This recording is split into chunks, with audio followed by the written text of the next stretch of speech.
दिल्ली में हरियाणा विधानसभा चुनाव के लिए बीजेपी उम्मीदवार की सूची जारी हो गई है। बीजेपी के 67 उम्मीदवारों की ये पहली सूची जारी है। 2 सिटिंग विधायकों की बदली गई है seat. Deputy speaker Ranbir Gangwa को नलवा की जगह बरवाला, तो वहीं कौसली के विधायक लक्ष्मण यादव को कौसली की जगह रेवाड़ी से टिकट दिया गया। बड़ी खबर, 2 सिटिंग विधायकों की बदली गई सीट। नायब सिंह सैनी नाटवा से लड़ेंगे और भी सभी प्रमुख लोगों की सीटें अपनी अपनी तय कर दी गई हैं। और मैं समझता हूं कि आज चूँकि 4 तारीख है, कल से ही नॉमिनेशन शुरू है और 5 से 12 तक सब लोग अपना नॉमिनेशन करेंगे। बाकी बची हुई जो 22-23 सीटें और हैं उनको भी बहुत जल्दी 1-2 दिन के अंदर पार्लियामेंट्री बोर्ड उसको क्लियर करेगा, तो वो भी अनाउंसमेंट जल्दी हो जाएगा। सर, इतना लंबा समय क्यों लगा सर? काफी लंबे समय से इंतजार किया जा रहा था, क्या कुछ मंथन किया जा रहा था? क्या कोई आपसी राजनीतिक गलियारों में चर्चा ये थी कि अनबन चल रही है? कुछ नहीं, किसी प्रकार की कोई अनबन नहीं है, क्योंकि चुनाव एक रणनीति का विषय होता है और उसमें रणनीति में तिथि जो है मुख्य भूमिका अदा करती है कि किस दिन का।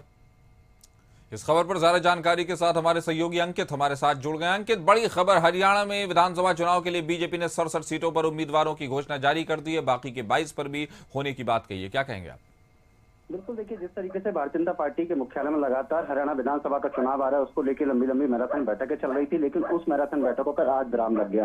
आज शाम को भारतीय जनता पार्टी के राष्ट्रीय अध्यक्ष जगत प्रकाश नड्डा और भारतीय जनता पार्टी के जो विधानसभा चुनाव के प्रभारी बनाए गए विपुल देव, यानी कि जो पूर्व मुख्यमंत्री, उनको वहां पे प्रभारी बनाया गया। और ऐसे में जो लगातार बैठकें चल रही थी वो बैठकों पर विराम लग गया। ऐसे में भारतीय जनता पार्टी की तरफ से, केंद्रीय नेतृत्व की तरफ से आज जिस बैठक का आयोजन किया गया है, जिसमें भारतीय जनता पार्टी के राष्ट्रीय अध्यक्ष जगत प्रकाश नड्डा, विप्लव देव और केंद्रीय मंत्री भूपेंद्र यादव के साथ में तमाम ऐसे जो चेहरे थे कि आगामी समय विधानसभा विधानसभा चुनाव में कौन कौन से ऐसे प्रत्याशी होंगे। ऐसे में पूरे बैठक के बाद में कहीं ना कहीं जो हरियाणा के पूर्व मुख्यमंत्री थे मनोहर लाल खट्टर, उनको बुलाया गया और उनकी उपस्थिति में जो सूची जारी की गई है उन सभी प्रत्याशियों के नाम पर मोहर लगा दी है। आज जो सूची जारी की गई है उसमें 67 उम्मीदवारों का नाम शामिल किया गया है। ऐसे में जो तमाम जो बातें चल रही थी उसमें कहीं ना कहीं विराम लग गया। अंबाला कैंट से चुनाव लड़ेंगे अनिल विज, जो पूर्व गृह मंत्री हरियाणा के हैं। रतिया से चुनाव लड़ेगी सुनीता दुग्गल, जो पूर्व सांसद हैं। और तुस्मा से चुनाव लड़ेंगी श्रुति चौधरी, यानी कि किरण चौधरी की जो बेटी है वो भी चुनाव लड़ेंगी। किरण चौधरी को अभी हाल ही में राज्यसभा सदस्य बीजेपी की हरियाणा की तरफ से भेजा गया है। बादली से चुनाव लड़ेंगे ओम प्रकाश धनखड़, तिगांव से चुनाव लड़ेंगे राजेश नागर, फरीदाबाद से चुनाव लड़ेंगे विपुल गोयल। तो ऐसे में कहीं ना कहीं भारतीय जनता पार्टी के केंद्रीय नेतृत्व की तरफ से एक बड़ा फैसला आज हरियाणा विधानसभा को चुनाव को लिया गया। अब तकरीबन 25 से 26 तो बाकी के प्रत्याशी बचे हैं। कौन कौन से ऐसे चेहरे होंगे उनको लेकर कल शाम को फिर दोबारा से भारतीय जनता पार्टी के मुख्यालय में बैठक बुलाई जाएगी और आगामी समय में किस तरीके से कौन कौन से प्रत्याशी मैदान में उतारे जाएंगे उनके नाम पर चिंतन और मंथन किया जाएगा। बाकी 67 सीटों पर यानी बीजेपी ने अपने